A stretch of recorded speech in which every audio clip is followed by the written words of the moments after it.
Hello, my darling, and welcome to today's story time.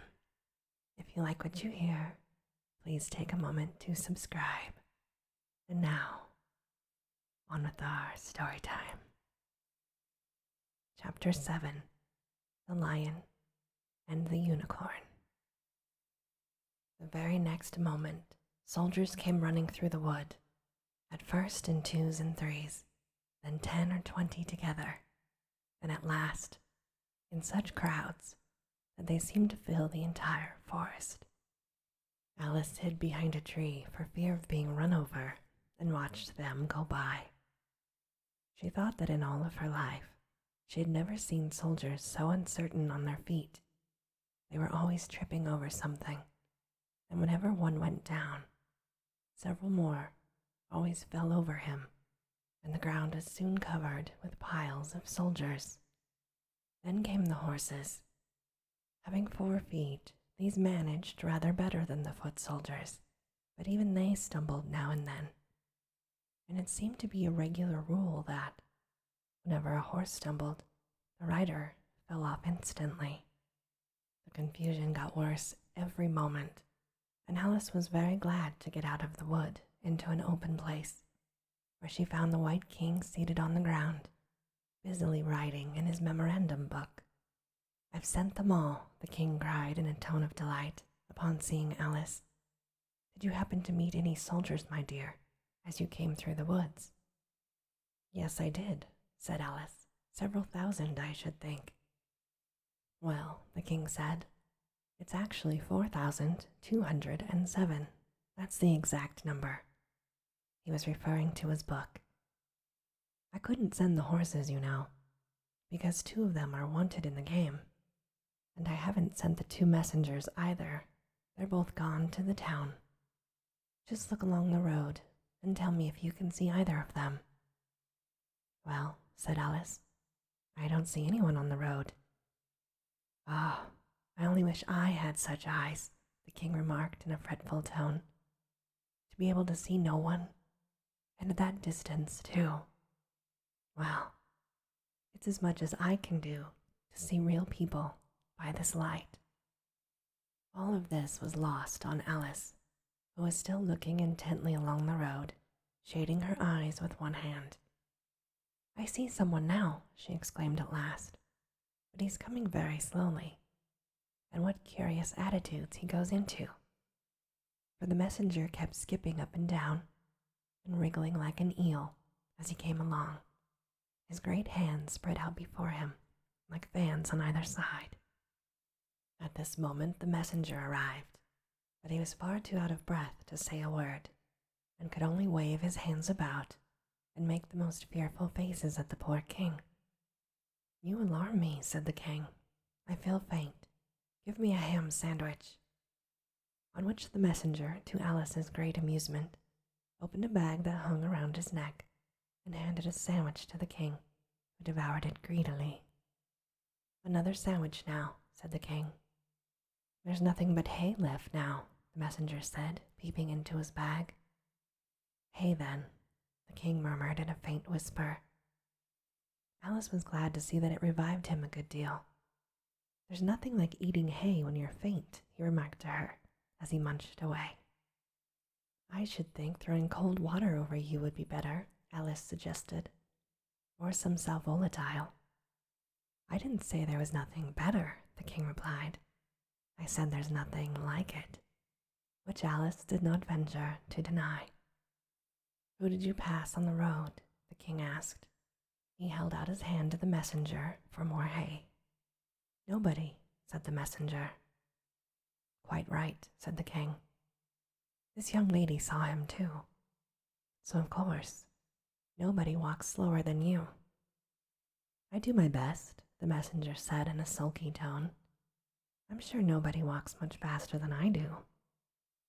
"He can't do that," said the king, "or else he'd have been here first.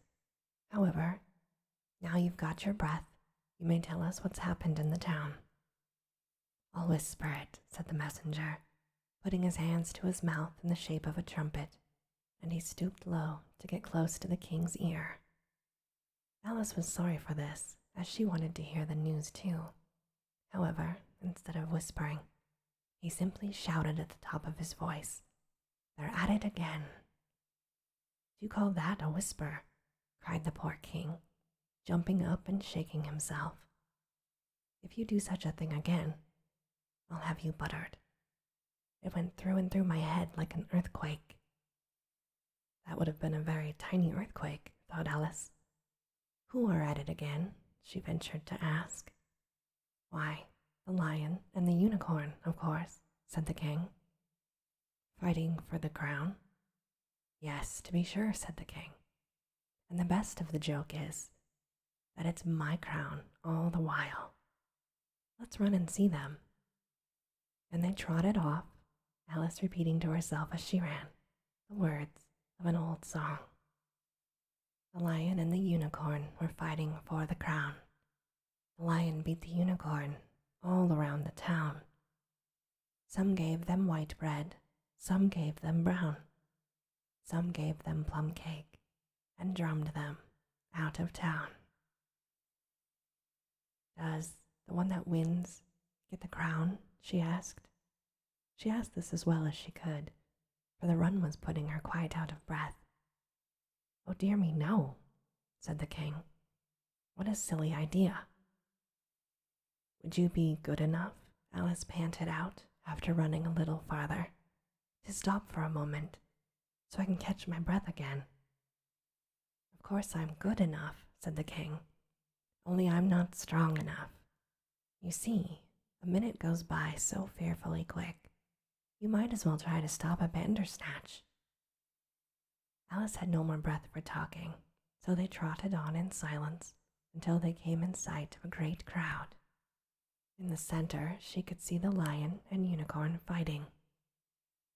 They were in such a cloud of dust that at first Alice could not make out which was which, but she soon managed to distinguish the unicorn by his horn. They placed themselves close to where Hatta, the other messenger, was standing watching the fight, with a cup of tea in one hand and a piece of bread and butter in the other. "He's only just out of prison," said Haya, the other messenger, "and he hadn't finished his tea when he was sent in." He looked at Alice. "They only give them oyster shells in there, so you see he's very hungry and thirsty. How are you, dear child?" he went on, and put his arm affectionately around Hatta's neck. Hatta looked round and nodded, then went on with his bread and butter. "Were you happy in prison, dear child?" said Haya. Hatta looked round once more, and this time a tear trickled down his cheek, but not a word would he say. "Speak, why don't you?" Haya cried impatiently. But Hatta only munched away and drank some more of his tea. "Well," cried the king, "how are they getting on with the fight?" Hatta made a desperate effort and swallowed a large piece of bread and butter. "They're getting on very well," he said in a choking voice. "Each of them has been down about 87 times. "Then I suppose they'll soon bring the white bread and the brown," Alice ventured to remark. "It's waiting for them now," said Hatta. "This is a bit of it as I'm eating." There was a pause in the fight just then, and the lion and unicorn sat down, panting, while the king called out, 10 minutes allowed for refreshments." Haya and Hatta set to work at once, carrying rough trays of white and brown bread. Alice took a piece to taste, but it was very dry. "I don't think they'll fight any more today," the king said to Hatta. "Go and order the drums to begin." And Hatta went bouncing away like a grasshopper. For a moment, Alice stood silently, watching him. Suddenly she brightened up. "Look, look," she cried, pointing eagerly. "There's the White Queen running across the country. She came flying out of the wood over yonder. Look how fast those queens can run." "There's some enemy after her, no doubt," the king said, without even looking round. "That wood's full of enemies." "But aren't you going to run and help her?" Alice asked, very much surprised at his taking it so quietly. "No use," said the king. "No use at all. She runs so fearfully quick. You might as well try to catch a bandersnatch. But I'll make a memorandum about her, if you like. She's a dear good creature. Do you spell creature with a double E?" he asked quietly to himself. At this moment the unicorn sauntered by them with his hands in his pockets. "I had the best of it this time," he said to the king, just glancing as he passed. "A little, the king replied rather nervously. "But you shouldn't have run him through with your horn, you know." "Well, it didn't hurt him," the unicorn said carelessly, and he was going on when his eye happened to fall upon Alice. He turned around rather instantly and stood for some time looking at her with an air of the deepest disgust. "What is this?" he said at last. "This is a child," Heya replied eagerly, coming in front of Alice to introduce her. "We only found her today, and she's as large as life and twice as natural." "I always thought they were fabulous monsters," said the unicorn. "Is it alive?" "It can talk," said Heya solemnly. The unicorn looked dreamily upon Alice and said, "Talk, child." Alice could not help her lips curling up into a smile as she began. "Do you know, I always thought unicorns were fabulous monsters too, and I've never seen one alive before." "Well," said the unicorn, "now that we have seen each other, if you believe in me, I'll believe in you. Is that a bargain?" "Yes," said Alice, "if you like." "Come now," the unicorn went on, turning from her to the king. "Fetch out the plum cake, old man.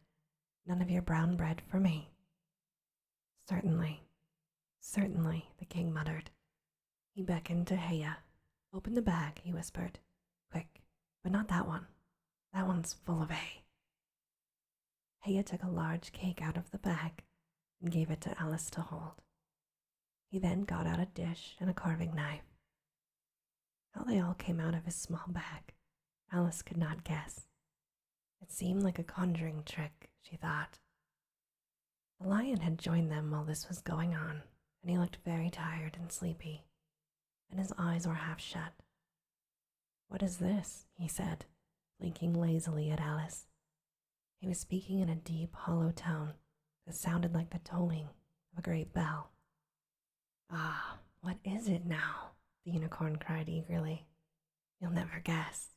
I couldn't." The lion looked at Alice warily. "Are you an animal, vegetable, or mineral?" he said, yawning at every other word. "It's a fabulous monster," the unicorn cried out before Alice could reply. "Then hand round the plum cake, monster," said the lion, lying down and putting his chin on his paws. "And sit down, both of you," he said to the king and the unicorn. "Play fair with the cake, you know." The king was evidently very uncomfortable at having to sit between the two great creatures, but there was no other place for him. "What a fight we might have for the crown now," the unicorn said, looking slyly up at the crown. The king was nearly shaking it off his head, he trembled so much. "I should win easily," said the lion. "I'm not so sure of that," said the unicorn. "Why, I beat you all around the town, you chicken," the lion replied angrily. He half stood up as he spoke. Here the king interrupted to prevent the quarrel going on, and he was very nervous. His voice quivered. "All around the town," he said. "That's a good long way. Did you go by the old bridge or the marketplace?